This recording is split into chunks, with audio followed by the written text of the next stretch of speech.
Good afternoon. This is the meeting of the General Services Public Works Committee. It is November 25th at noon. I am joined with Council Members Miller and Wood, who is substituting for Council Member Gabriel, who is on vacation.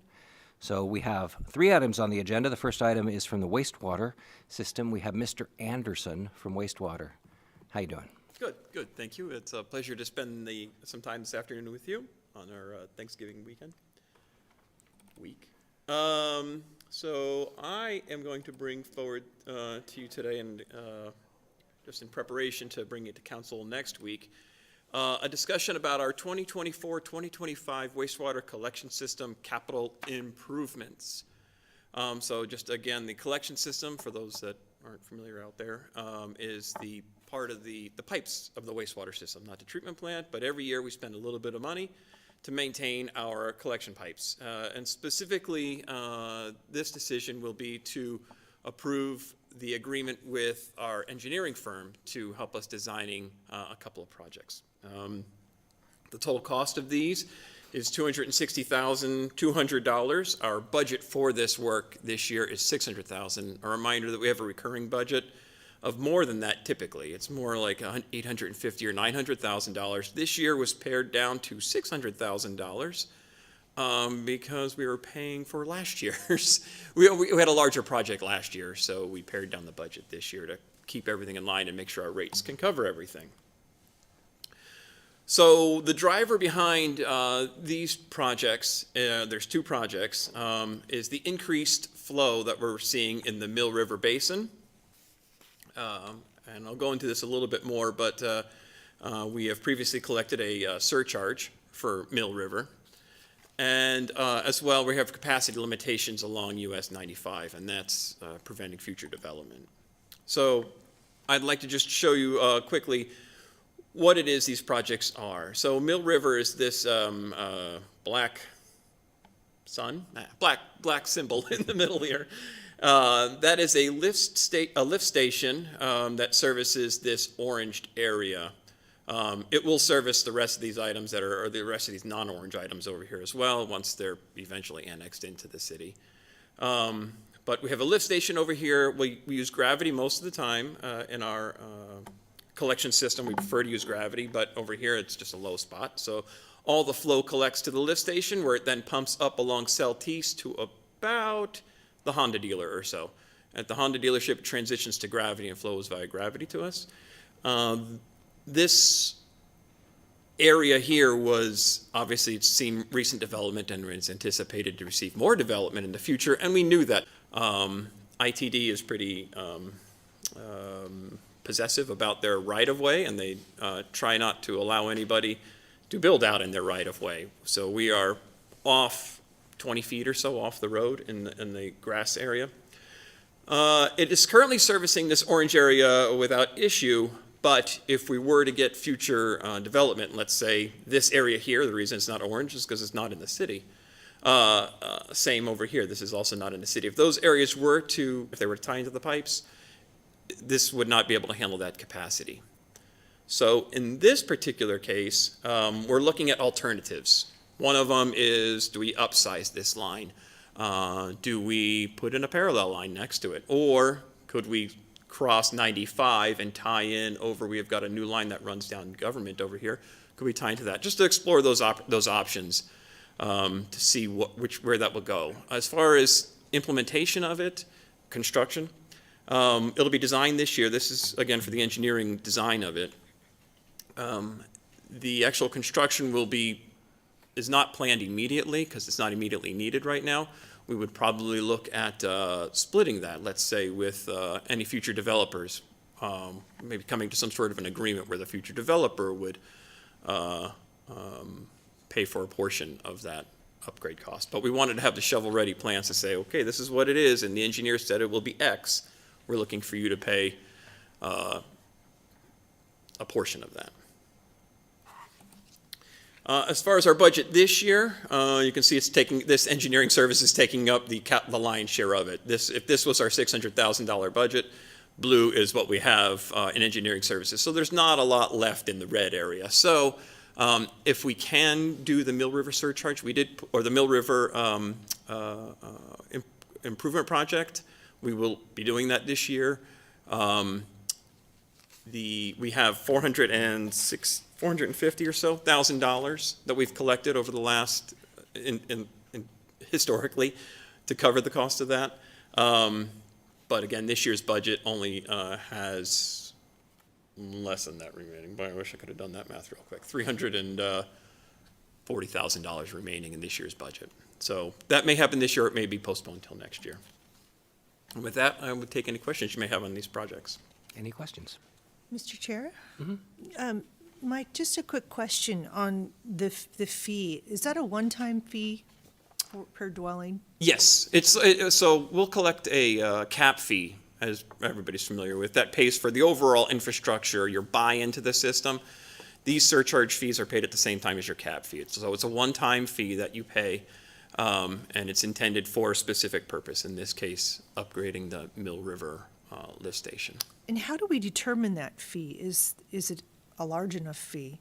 So at the time that the fee is developed, we anticipate, okay, we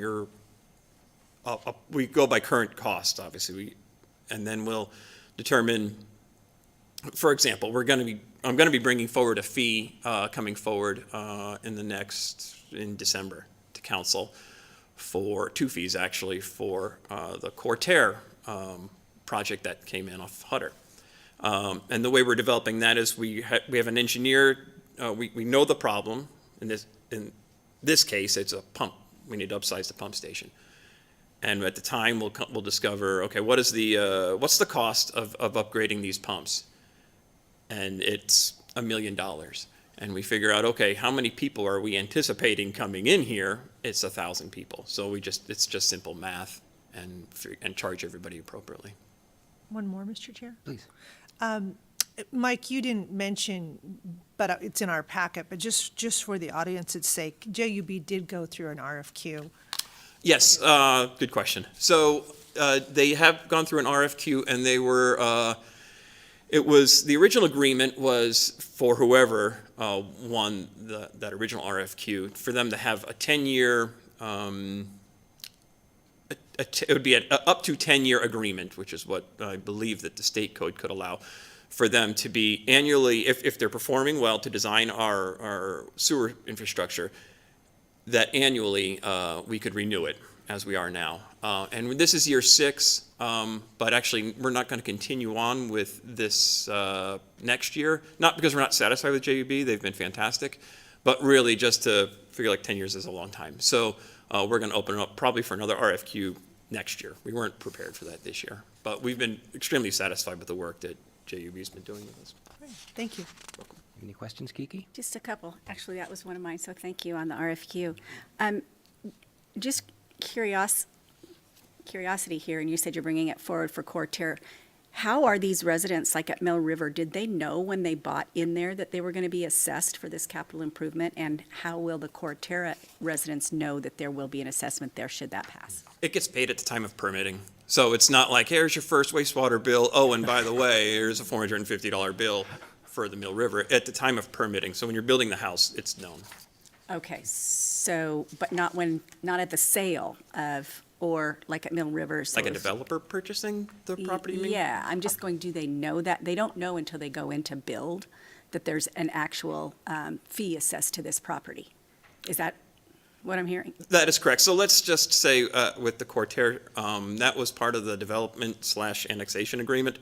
So certainly the developer who annexed in is very aware that there will be we made it known in that agreement that we would be developing this fee because there are certain pinch points in the collection system that are going to occur as a result of the flow coming in. So we said, we're going to have this fee we will collect it as a city. We'll collect it rather than hold you, the developer, responsible to do these projects. We'll collect this fee, and when we hit the tripping point of having to actually implement these projects, I'll come to you again and say this exact same thing. This new project is $2 million. We need to do it. We've collected this fee, so the people who are actually creating we think it's a good solution because the people who are creating it, the pinch point, are the people who are paying it rather than somebody. So somehow during the transfer of title or the initial sale, the consumer is going to be notified that this fee has been approved and that they're going to pay it. I honestly don't know how, like, say, Coeur or the Lakeside Development or that company sells it to Acme Builders. I don't know how that information is required to be transferred from one purchaser to the next. Probably ask the vacant seat of Randy Adams over there. Yeah, It's not here, but I can find that out for you for council. Yeah, I just think no surprises for residences. The resident and the buyer is what I was just thinking of there. And then another question is, when are you due to do a rate study and bring us, or is that going to be separate from the proposed fees for Coeur future residents? Those are separate fees. Our last rate study was 2019, so we're probably going to be looking at that next year. We'll be beginning that process. And these are separate from that, though. So Indeed. it's, okay, so that's where I was going. It's not going to be this piece added into that. One thing that we're doing differently, just to get off subject here again, but as relates to the Coeur fee, we are implementing a escalating cost based on the construction cost index into that. So if it's $1 million and every year the construction cost goes up 1.2%, I'll be bringing forward to you, hey, we're escalating this Coeur fee by 1.2% this year, or however that needs to happen. Okay. And then that, the US 95, so basically this is funding the design of all of these to have them ready. And so you think that the US 95 one, having it ready because you're projecting that those pieces are going to annex sooner than later that aren't in that particular area? So we had some interest from developers somewhat recently, in the last couple of years, about developing some of those properties, and thought it would be wise to have these plans set forth that say, yes, we can take you in, and this is what it's going to cost for your project you're proposing. We need to upgrade the sewer, and it's going to be whatever that is. So all this, they'll know in advance that it's in addition to their regular impact fees because of this particular situation on the US 95 project, right? Indeed, yes. Okay. Okay, that's all I had. Very good. So, and Mike, we're not doing the Coeur fees right now. This is No, yeah, the other thing. for clarity, yes. And this is something we do every year. No, No. no. This is something we infrequently do.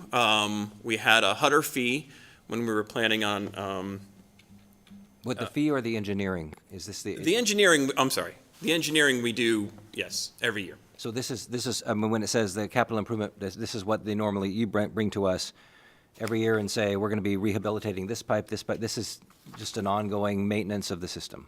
As part of our ongoing maintenance, exactly. It's our responsibility to maintain that very expensive asset of the cities. And so every year we put in almost $1 million into that infrastructure. And this is the just design part of of that? Annually, yes, sir. Okay. All right. Well, that was all I have. Anyone has a motion to make? I think we like it that everything flushes. Yes. Great job. Pressurized sewer lines bother me, though. I mean, you handle that. The engineers do it well, right? I mean, And there's specific considerations for that, obviously, as it comes to, like I said, this particular one was phased, so. yeah. The Mill River one is, yeah. Okay, very good. So, Mr. Chair, I would make a motion that we recommend that council approve an agreement with JUB Engineers, Inc. for professional engineering services for the 2024-2025 wastewater collection system capital improvement projects at a cost of $260,200. Second? Okay, motion second. Any questions? Then, all those in favor? Aye. Aye. Any objections to putting that on the consent calendar? No, sir. Okay, let's put on the consent calendar. Thank you. Next up is Chris, city engineer, who's going to be talking about traffic signal updates. Thank you, council members. Today I bring before you a professional services agreement with JUB Engineers for our Ramsey Road signal upgrade. This was a project that we were awarded about a year ago through LTAC.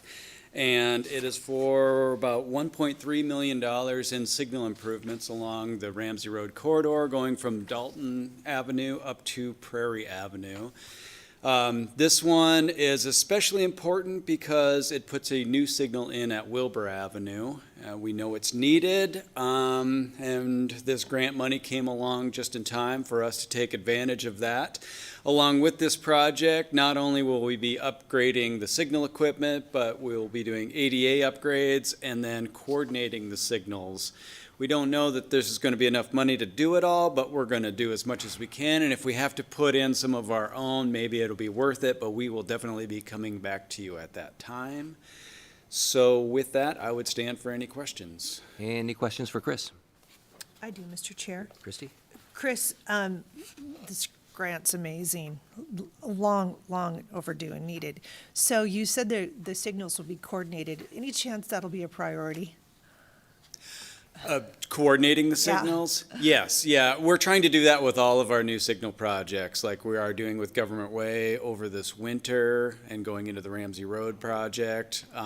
We're getting our connectivity out there so that we can help coordinate that from our office, and we're looking to make these coordinated corridors as much as possible. Okay, because when you said you weren't sure how far the money would stretch, I just was hoping that would be a right, yes. priority. All right, thank you. Kiki? Nothing. Looks pretty easy. And this is going to be, so we've already done government, right? We had a grant for that. Right, that will be done this winter. That was awarded to Thorco to do the construction on that one. Welch Comer is overseeing that project, and we just had our first meeting, our pre-construction meeting last week to get kicked off on that one. Okay, and we got this grant, right? So we're Yes. moving forward. Yes, we Excellent. have this grant, Outstanding. yes.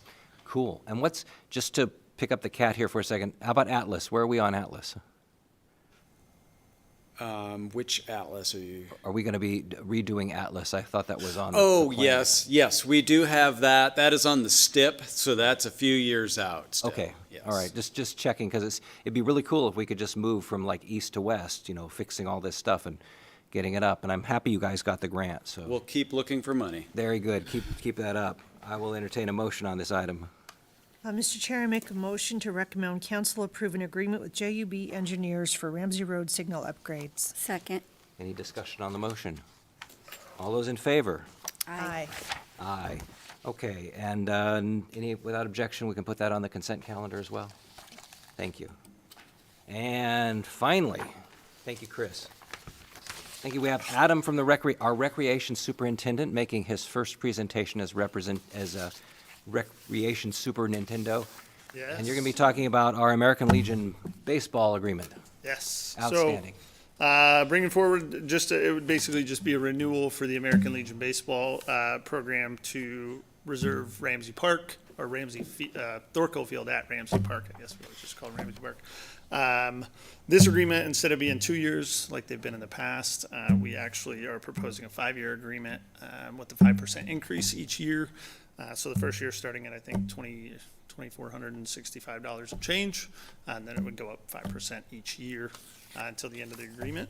And yeah, pretty basic, far easier than the two prior. Very good. We love baseball. Any questions for Adam on this new agreement? Mr. Chair, just a statement that Adam did come before Park and Rec, and the commission had no issues. Excellent. Just, why was the decision made to change from 2 to 5-year contract? With this one in particular, part of it was they're so agreeable to work with. Probably the easiest of any of the user groups. They help maintain the field, and they asked for a longer agreement. And because they've been so easy to work with, we've never had any problems collecting funds from them. It just made sense. Okay. So it was their idea? A little bit Kind of of. both. I Okay. mean, we have constant discussions with all these user groups when we're navigating, putting these together, so, Okay, as long as everybody's happy. yes. Everybody's happy. Very good. Well, thank you for your work on this, and look forward to 5 more years, is it, of baseball? 5 more years. 5 more years of baseball. Awesome. Well, if we get this through. Speaking of which, we'll take a motion to approve this, or not. Mr. Chair, I would recommend that council approve agreement between the City of Coeur d'Alene and American Legion Baseball for the use of Thorco Field at Ramsey Park. Second. Motion and second. All those in favor? Aye. Aye. And thank you, Adam. And a motion to adjourn? So moved. Is You want discussion? Discussion on the motion. Are we putting that on the regular agenda? Oh, Or- I'm sorry, I forgot about that. Thank you. And I wonder if